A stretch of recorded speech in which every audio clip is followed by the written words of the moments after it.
Thank you very much for having me. So as noted, broadly put, this is going to be looking at environmental policy, has some implications for climate change. As noted, this is going to be focused in terms of Delhi and Jakarta. As the case is, as we'll get to, there's a lot of work in terms of the theoretical kind of stuff, in terms of fairness, distributional politics in the global north. And this is kind of more continuing some of my research themes in the global south. Yeah, so as noted, this is co-authored work with Ella Henninger, who's a PhD student at ETH Zurich, and Vali Kubi, who's also based and broadly put, the kind of focus of this is really about working through how fairness perceptions, policy design, already shape the public acceptance of environmental policy within this context, given that it's a very salient kind of issue for people, but often very contested, as we'll get to in the kind of policy sphere. Right, so a lot of the kind of background for this and thinking of this is that ultimately, right, policies are a kind of distributional thing where most policy decisions or almost every policy decision results in winners and losers, right? Whether that be through the beneficiaries the policies seek to generate or the costs that are imposed in order to finance those benefits very often with policies. And a kind of outstanding question is to really think about how these distributional consequences really shape both people's perceptions of the policies, but then how these ultimately translate into policy support. And as we'll get to in this kind of area that we're talking about in terms of environmental and climate policy, a kind of association that's consistently coming up in the literature, but also in terms of, say, meta-analyses that summarize the literature, is that fairness very often is one of the kind of key determinants of public acceptance and policy support, right? So whether people view policies as fair or not is kind of a key driver very often in this context. Now, we can look at this from a kind of wide swathe of kind of policy areas within climate and environmental policy. So I've done a lot of work, say, on carbon taxation, where both the nature of carbon taxation in terms of its kind of regressive versus progressive elements, particularly when coupled through policy design, have a lot of impacts in terms of how costs are distributed amongst the population. And then with policy design in terms of, say, revenue recycling or other kind of measures coupled with policy, very often shape acceptability through people's perceptions of fairness and the distribution of costs. Right, so in the kind of fossil fuel tax, carbon tax area, like the Gilets jaunes movement is a very notable example of this, where there's an imposition or proposed imposition of increased costs that would reduce kind of polluting activity, but then was perceived as broadly unfair by large segments of the population, but ultimately reduced the public acceptance so that the fuel tax did not get implemented. As noted before, if we take a broader sweep through environmental policy, fairness very often comes up as one of the key kind of findings throughout the kind of meta-analysis literature. And again, this is one of these things where people's perceptions of the policy are kind of a real driver here. And so the kind of application we'll be working on today that kind of taps in with another stream in this area is really thinking about transportation or urban policies, particularly in the global south. As we'll get to, these are areas where there are huge kind of environmental burdens that people face, right? So urban air pollution in Delhi, Jakarta, many other cities in the world is extreme, really has super negative kind of health consequences. And yet, even though everyone broadly agrees we should do something, the distribution or the kind of design of policy often leads to backlash in various circumstances.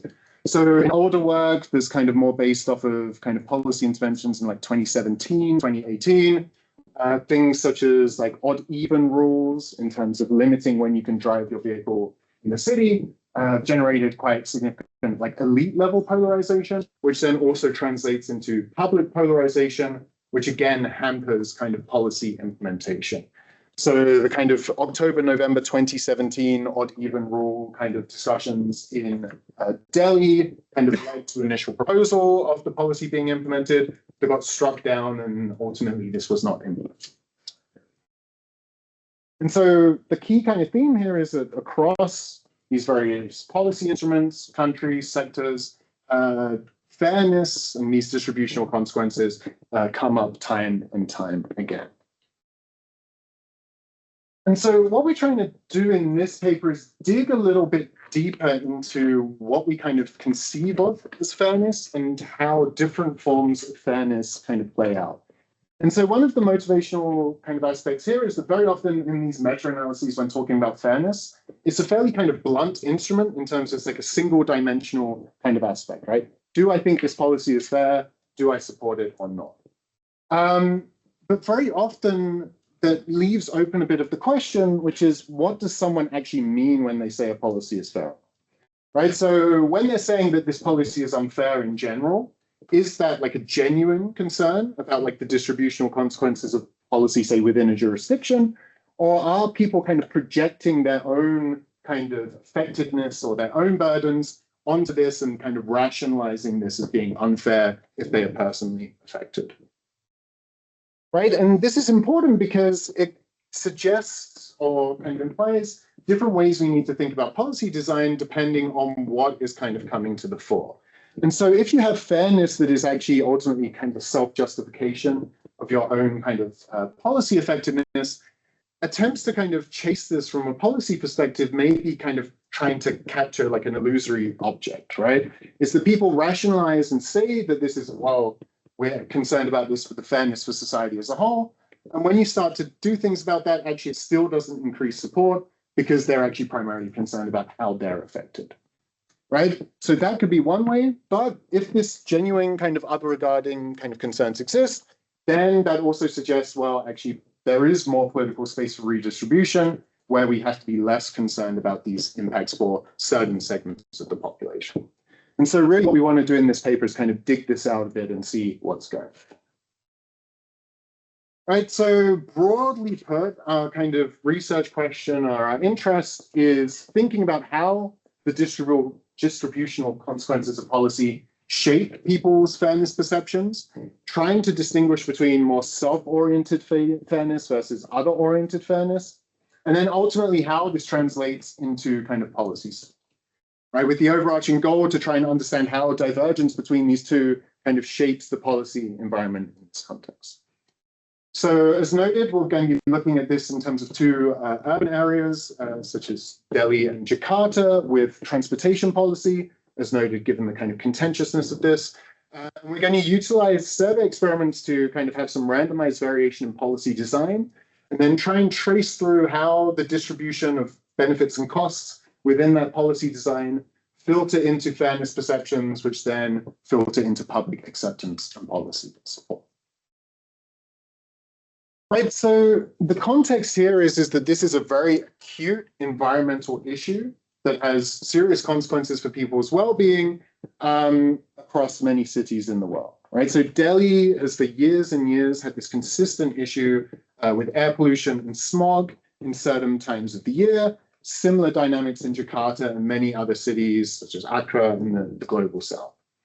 And yet, in spite of this kind of broad-based issue that affects lots of people, that lots of people want to do something about, we still see like high levels of contestation and protest when governments step in and trying to do things. So this is kind of pictures from a recent protest from taxi drivers who are kind of protesting against vehicle restrictions and emission standards. Again, because while this is dealing with the issue in terms of having greener, cleaner vehicles, this imposes direct, immediate costs on these people's livelihoods. And so in that context, the immediate material aspects are kind of outweighing those broader kind of concerns about the lived environment that they're working. Right, so Delhi and Jakarta are kind of emblematic, both in terms of being cities with serious issues with regards to air pollution, both having kind of similar kind of policy environments in terms of the types of policies that have been introduced. So various kind of success with issues regarding kind of emission standards, vehicle bans. Jakarta also kind of, much like Delhi, has experimented and used odd-even type policies in terms of vehicle restrictions, and then also kind of issues around public transportation to kind of facilitate greener kind of behavior. And in both of these contexts, kind of protests and disruption comes about from attempts to do so, and very often framed in terms of fairness towards people, and particularly those towards, say, the middle to lower classes, who feel disproportionately burdened and unable to kind of adapt to the policy in the way that richer individuals within this context are able to do so. Right, so in this context, these cases are useful and important because these are severe kind of policy problems that we have to grapple with in terms of urban air pollution. And yet, when it comes to policy being implemented on the ground, there is severe contestation as well. Right, and so mirroring some of the kind of concerns very often that we have about, say, climate change policy, where the public generally wants something to be done, but when you actually go about trying to do this with policy, you get backlash from a kind of distributional aspect. And in particular, the kind of salient material aspect that we're going to focus on here is ultimately car ownership, because this is kind of the determinant of how affected you are by policy. And as this is kind of a urbanizing, increasingly kind of growing income type environment, this also gives us an interesting angle to play with, which is both whether you own a car presently, but also kind of aspirations to own a vehicle in the future, right? So this gives us a bit of this kind of both present and forward-looking self-interest dynamic when we think about the distributional aspects of cities.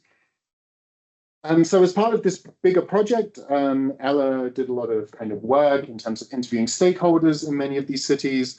And again, the key kind of aspect is that they're facing these similar challenges, and they have similarities as well in terms of public transportation networks, city level governance, kind of the relation between kind of more national level policy and local level policy, which means that these are broadly comparable. But as we'll get to, some of the perceptions between citizens in these cities are quite different, which leads to some of the differences in the outcomes that we observe.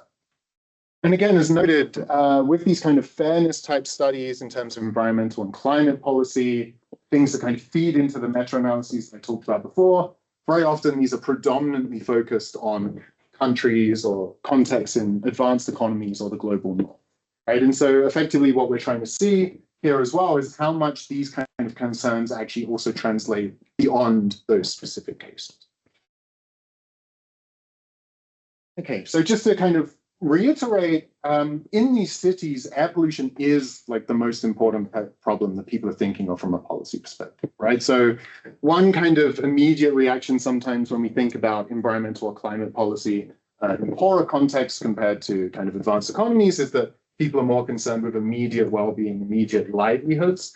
This is not the case in these urban areas, right? Air pollution is such a stark problem that there is broad consensus and agreement that we should do something about this. And in particular, transportation in the urban environment comes up very often as one of the kind of key drivers and aspects. So just to kind of preview some of the key findings here, effectively, we do see that policy design shapes these fairness perceptions. But as we'll see, there's a bit of an asymmetry that can go on in certain contexts. And so what the kind of asymmetry that we're going to explore is the extent to which you kind of provide benefits that are universal, or you focus on more targeted benefits. And as we'll see, there are kind of fairness penalties that emerge when you are targeting benefits on a small group to try and facilitate greener cities rather than kind of more universal type projects or investment. As we'll get to, there's a bit of a distinction between Delhi and Jakarta when it comes to how costs enter into the equation. Where there's some kind of more tolerance of kind of targeting costs on a small group within Jakarta that's seen less in Delhi. We'll try and find some ways to kind of explore why that is the case afterwards. And then when thinking about what type of fairness tends to matter, from the kind of associational relationships we find, we see that fairness to oneself, or so the kind of more self-interest notion of fairness, tends to have a much larger impact than these other regarding preferences.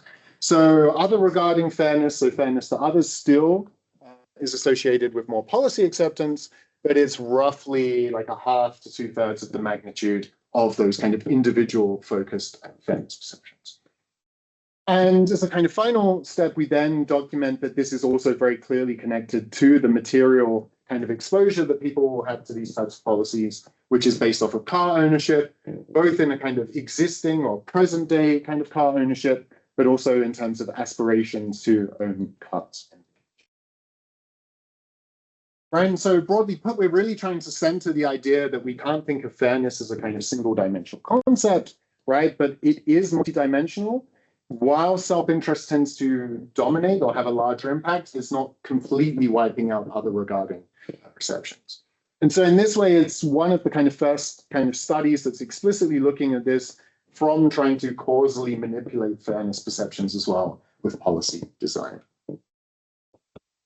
The potential kind of good news is that actually some of the kind of more aspects in terms of targeting the costs on the polluter actually are less contentious than we've seen in other contexts. But again, there are still going to be challenges that kind of emerge. And as noted, these are not kind of purely kind of identical results in these countries. And again, it's kind of emphasizing that there is real contextual differences, and particularly how people interact with and perceive the state, that are going to drive many of these differences as well. So broadly put, the kind of rest of the lecture is going to focus on first kind of outlining a bit the kind of theoretical apparatus that we're drawing upon in terms of thinking about fairness and how this should affect policy in our specific case. I'll walk you through the research design, both in terms of our experimental manipulations, but also our broader kind of empirical strategy, and then go through the main results that are kind of very much focused on policy design, fairness, public acceptance, and how there's heterogeneity by car ownership, as well as some additional analyses that try and get us a bit more detail in terms of the mechanisms that are going on under these kind of broader kind of concepts. And then we'll wrap up and kind of have some thoughts in terms of research. Okay, so effectively, the kind of key distinction we're making in terms of fairness here, right, is that people distinguish and differentiate between whether they conceive of policies as being fair to them, right, so how they're affected and whether they feel it's fair that they face some burden or receive some benefits from a policy, versus a kind of broader consideration in terms of fairness to others, right? So I might think it's kind of fair that I should shoulder a greater burden if I'm a higher income person. But if that burden also imposes costs on lower income people as well, I might think the policy is unfair in that dimension, right? And what we're trying to do is see how much there's these kind of distinction between these two and the kind of independent effects of these, but also as we'll get to whether there is some kind of overlap or kind of self-rationalization where people who see kind of policies that are fair to them as being fair to others, even though that might not be. A key distinction, again, this is one way of looking at fairness. There's a broader way, or kind of many different ways that we can think of fairness in terms of policy design. And so what we're doing here is focusing very much on like outcome, kind of consequentialist type notion of how fairness is playing out here, rather than this kind of broader discussion, say, of procedural fairness in terms of how fair like the design and the process of designing the policy kind of works, right? In terms of like inclusionary versus exclusionary policy processes. And so I won't go into too much depth on this, and this is a very potentially superficial look at like the normative foundations of fairness, right? But broadly put, there's kind of different ways that we can think of whether a policy is fair or not, right? So a kind of strict version of equality here, maybe not the kind of common parlance of this, is that everyone should contribute and benefit equally to the same degree from policy. Whereas very often kind of in environmental policy and climate policy, there's very often a distinction between, say, responsibility, polluter pays type notions of fairness, right? Particularly when we think about who is creating the pollution, who is creating the environmental degradation. Or an alternative way to think about that is in terms of who is able to kind of most be able to finance and support policy adoptions. This also then ties in a bit to kind of broader notions of social policy, where deservingness also kind of ties in with some of these targeted aspects as well. And so the way we're going to kind of frame this or operationalize this in our kind of context here is that we can kind of think of equality-based notions as these universal kind of interventions, right? So distributing the costs amongst the population, distributing the benefits across the population, whereas more polluter pays type logic, so kind of concentrating the costs amongst car owners who are kind of responsible for a portion of the air pollution, whereas you might have a more needs-based approach that's based off of kind of providing benefits to those who are less able to kind of engage in mobility behavior in the city, such as through public transport. Right, the key thing is, and it's the case in many policy areas, is that these are not all mutually compatible kind of normative goals when we think of policy, right? So there are ways that kind of the polluter pays principle kind of jives against equality, but also jives against the ability to pay. And these kind of conflicts, right, create kind of ambiguity and disagreement in terms of the fairness evaluations of how policy. Right, so broadly put, we're going to have a bit of this kind of path diagram that we're going to be walking through in terms of our empirical analysis. And our kind of first kind of foundation is that policy generates different distributions of costs and benefits. Right, so again, we have the more universal type policy implements that we'll talk about versus targeted. And we're going to look at how these shape people's fairness perceptions, both to themselves, but also to others, and then see how that ultimately translates into policy support. As we'll get to in the research design section, effectively, we're going to experimentally manipulate the policy design. So that kind of link between the cost and benefit distribution is going to be kind of causally identified when it comes to fairness to me and fairness to others. Whereas we rely a little bit more on an associational aspect when thinking about the translation of fairness to policy support itself in our kind of mediation type analysis. So broadly put, we kind of have like 5 empirical expectations that are looking at different parts of the chain. Right, so the first is just simply, does policy design elicit different fairness perceptions on these 2 dimensions amongst the population? Are those fairness dimensions actually relevant for policy support and public acceptance in this case? Then our kind of third empirical implication is what you would say is like reduced form, just like, or intention to treat, just purely like how does policy design go through and ultimately accept policy support? And then we'll also do some work to try and disentangle this from a mediation type perspective. And then for our 4th and 5th kind of empirical kind of aspects here, we're interested in this role that kind of the material burden faced off of car ownership plays a role in terms of these links, both in terms of present car owners, but then also the aspirational car owners within. Right, so we had some kind of pre-registered empirical expectations that we're going to walk through and kind of guide some of our design in the first place. And so ultimately, the key kind of idea being is that as soon as you start to target policy, whether that be in terms of narrowing the benefits to a certain group of the population, or focusing the costs, or concentrating the costs on a certain part of the population, this is when kind of fairness concerns start to kind of come more to the agenda.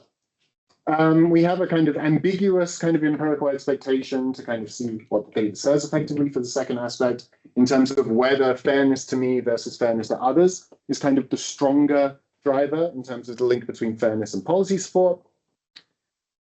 When we look at the kind of distributional aspects, we then expect just kind of on average, kind of averaging over kind of fairness type concerns, that universal policies tend to predominantly be more popular than targeting.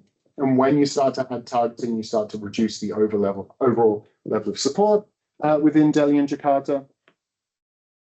And then we want to distinguish when it comes to car ownership, how those kind of targeting of costs amongst car owners, as we'll get to, or targeting benefits towards car owners, affect the perceptions of fairness within that subgroup relative to non-car owners, and then digging further into the non-car owners, whether aspirations of car ownership lead to differences amongst those groups as well.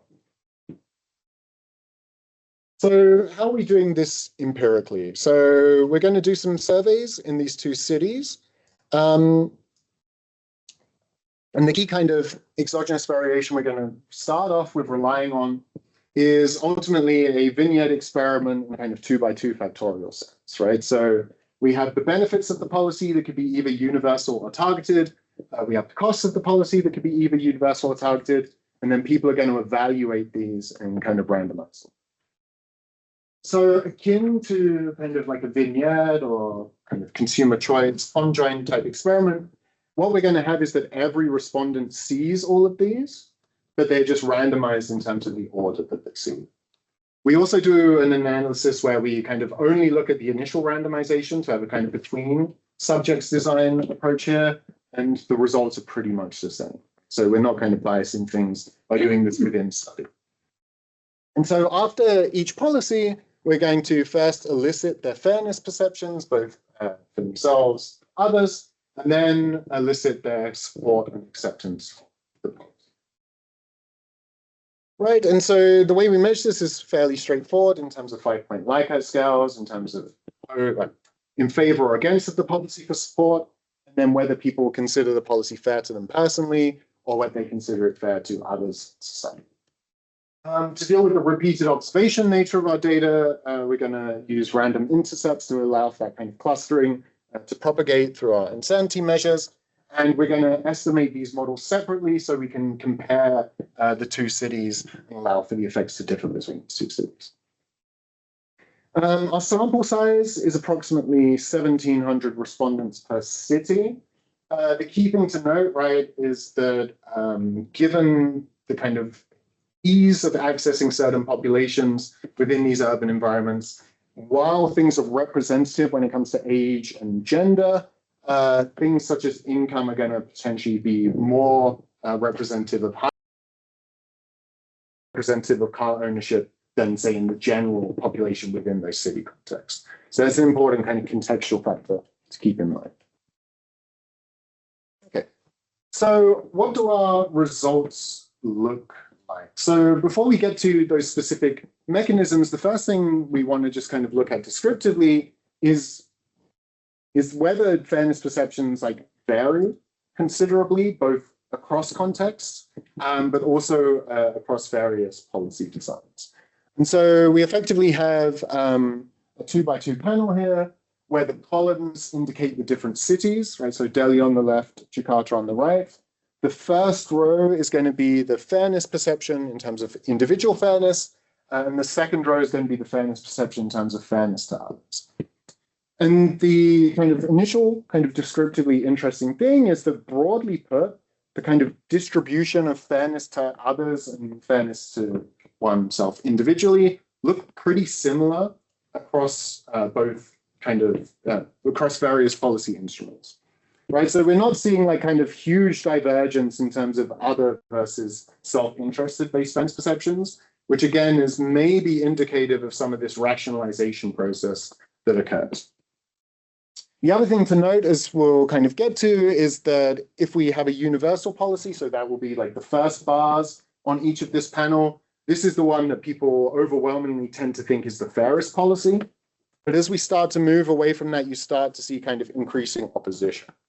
And again, we see some kind of country heterogeneity here already, where Jakarta, the kind of focus on providing benefits to a small amount of people within the population while imposing distributed costs across the whole of the population is much, there's a much greater kind of perception that this is not fair compared to dynamics that we see. So in this context, we're looking at transportation. So the universal policy is going to be funding public transportation. The targeted, universal policy in terms of the benefit, right, is public transportation. The targeted benefit is being able to kind of green or reduce the emission standards of car owners already. Right, so in many contexts, right, there are incentive schemes to kind of facilitate people to junk their old emitting car, low standards car into a higher standards car. That's the kind of targeted policy intervention we're looking at there. And so then the costs then from universal versus targeted.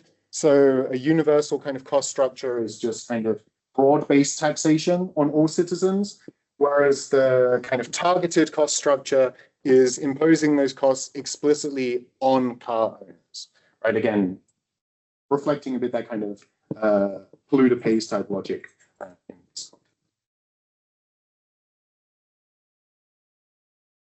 So if we first look at whether our treatments in terms of different types of policy designs actually elicit different fairness perceptions, what we find is pretty significant results across the various policy designs. But again, as noted, there's quite a bit of variation. So effectively what we see in Delhi is that respondents kind of uniformly respond negatively to any form of targeting, whether that be on the cost side or on the benefit side.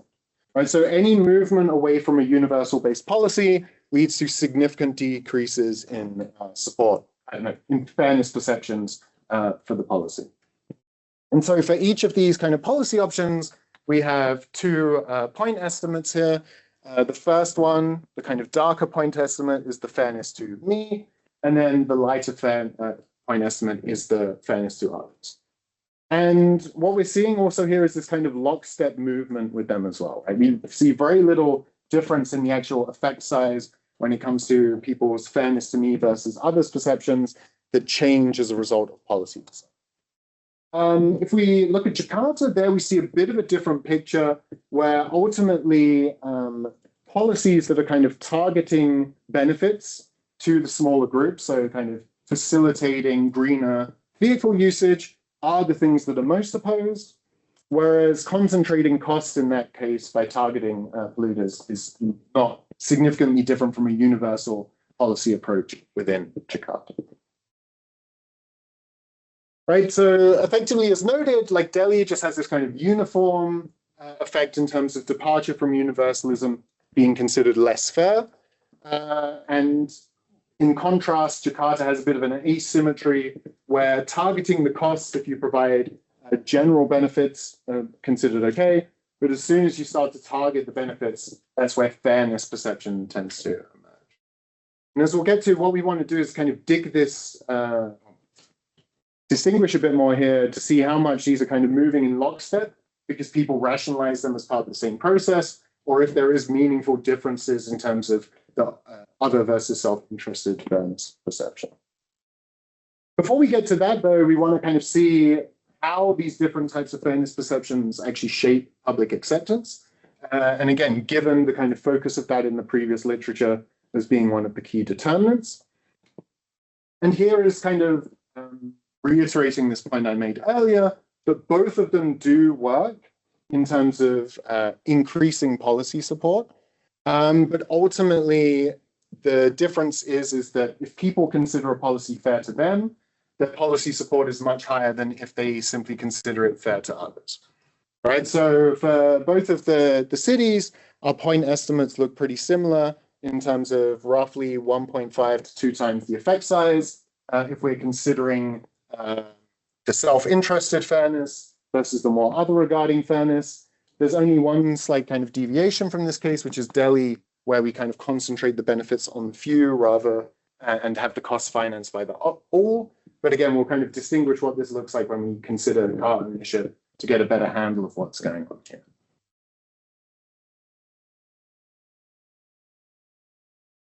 Again, just to kind of, before we go into a kind of full mediation, one thing to note is that the policy designs also do directly shape kind of policy support. So we have a lot of parameters here, but effectively, if you look at the darkest point and point estimate, the range, that is kind of like the total effect, like the reduced form effect, right? Or the intention to treat, however you want to call that.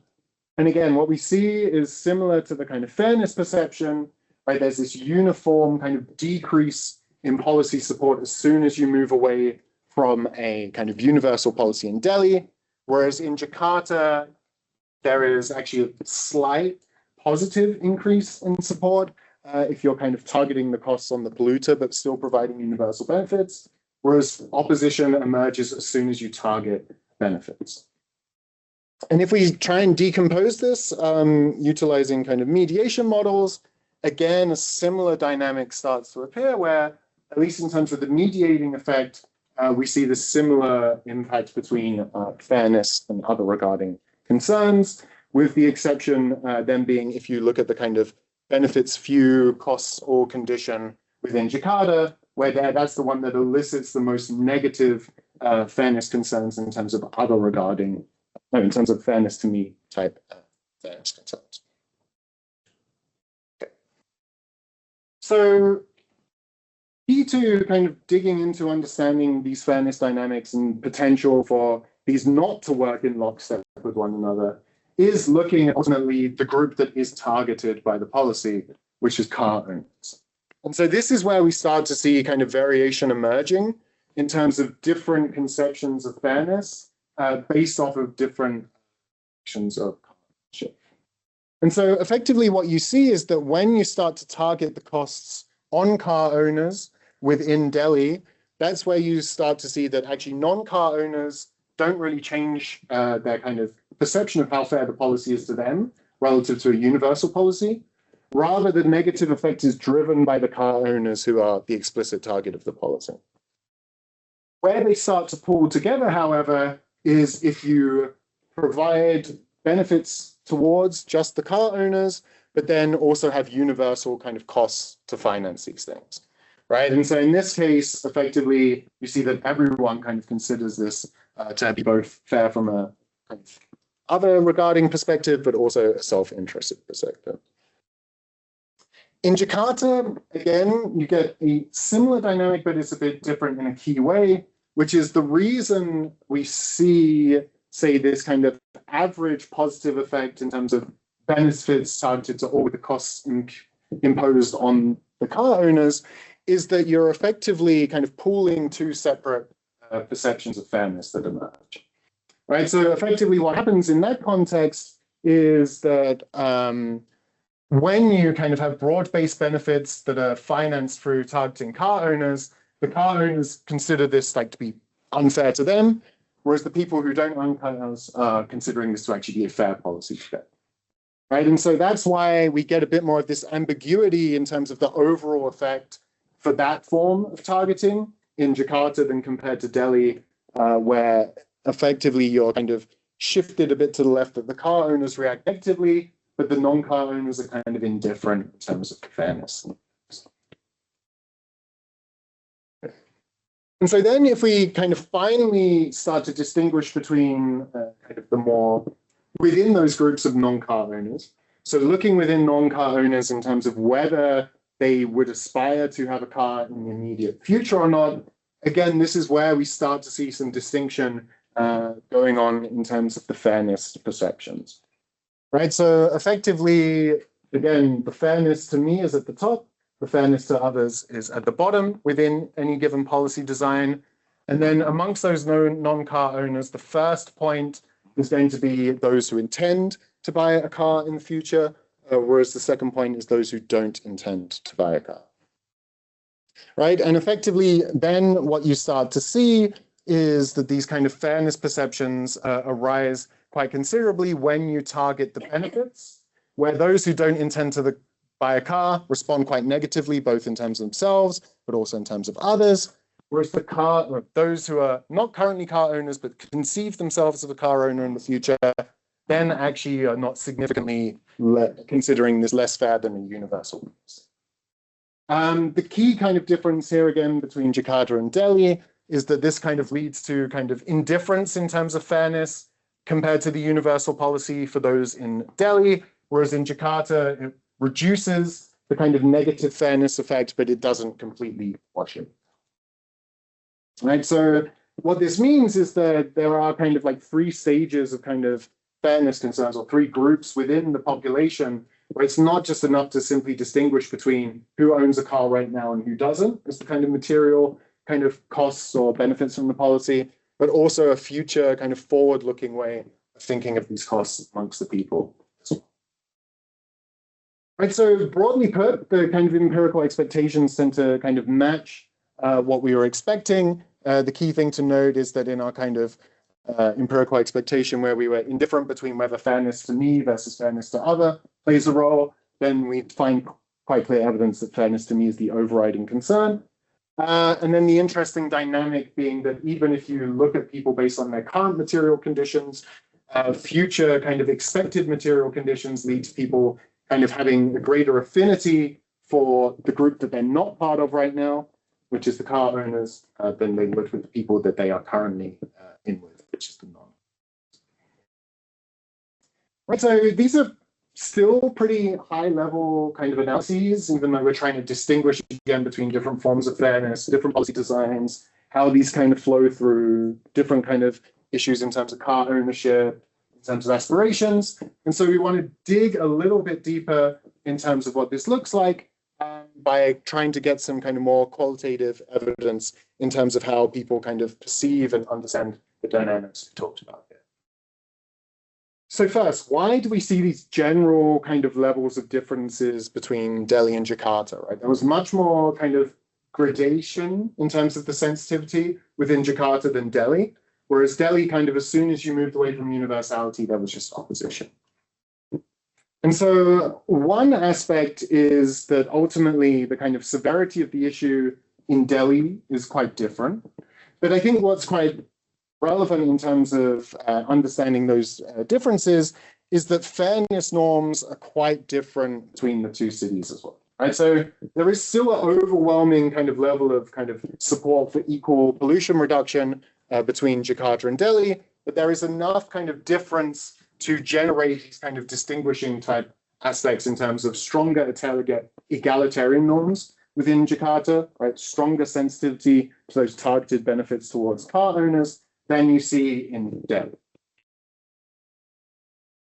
The other aspect as well is that there is greater kind of cynicism, distrust within the kind of state, with the state amongst residents from New Delhi, where effectively you might have an argument that as you have any deviation from a universal policy, there's greater kind of distrust that this will actually benefit anyone other than wealthier individuals, right? And so that's why there's this kind of greater sensitivity towards deviations from universality in general, because you're just kind of concerned that any move from this is allowing kind of a foot in the door for wealthier residents to kind of take advantage or co-opt these benefits.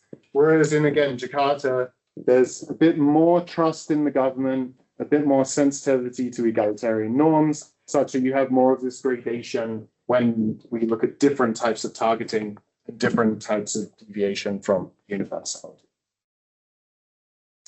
We also have some open-ended question space within the survey to try and understand how people perceive these things. And so we try to code up different kind of reasons as to where kind of the way they perceive the policy kind of elicits more or less acceptance. And ultimately, what you see is that when you consider the policy that's providing benefits to car owners to become greener, financed through general taxation, a lot of people then start to kind of consider this is not actually like the right cause of the problem, and this is not the right way to do it. Right, so while people kind of like the polluter pay principle, potentially like when it comes to the cost side, they don't like incentivizing the polluter to become greener through the benefit side. Right, and this is kind of one thing that kind of comes about for that particular policy design. Whereas if we're kind of considering policy designs in general, then the kind of equality-based type reasonings we've talked about, motivating fairness, tend to emerge again as the kind of main step.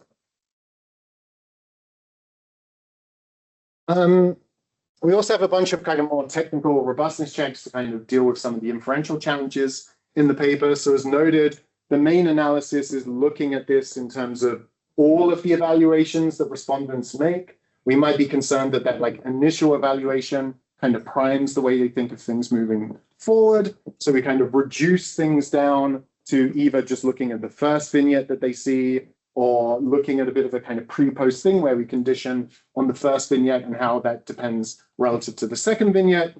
And again, these kind of negative distributional aspects when we come to targeting emerge as well. And the one that really, again, starts to stick out is kind of using general taxation to try and encourage and facilitate car owners to become greener through targeted policy interventions.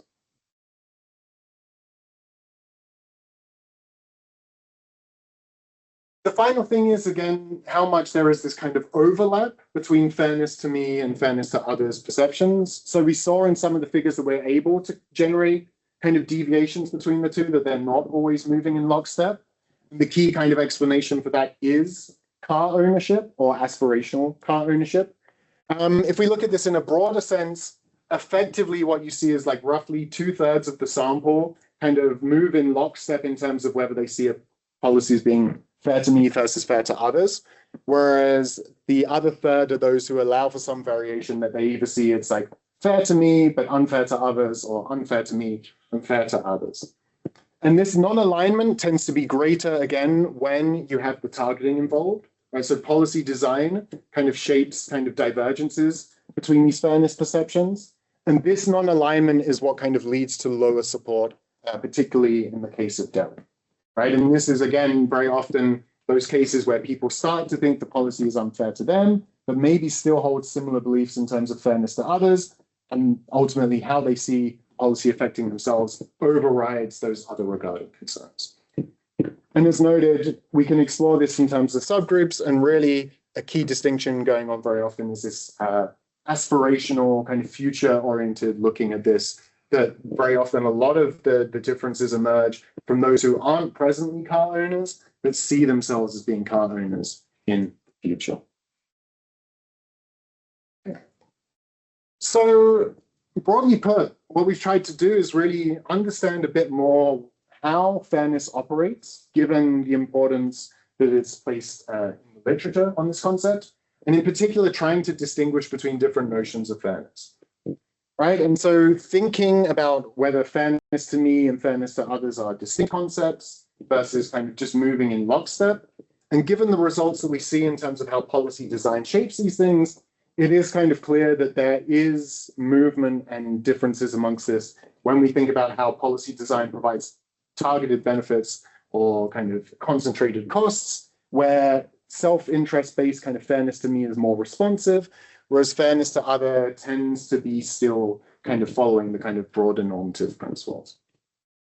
All right, so the key kind of aspect here being, say, something like car ownership, which is the very clear material stakes involved in this case, is what's moving fairness to me very often, but just you being a car owner doesn't change your assessment of how the policy is being fair to other individuals. In both of these contexts, maybe somewhat surprisingly, is that benefit targeting actually generates more of the backlash risk.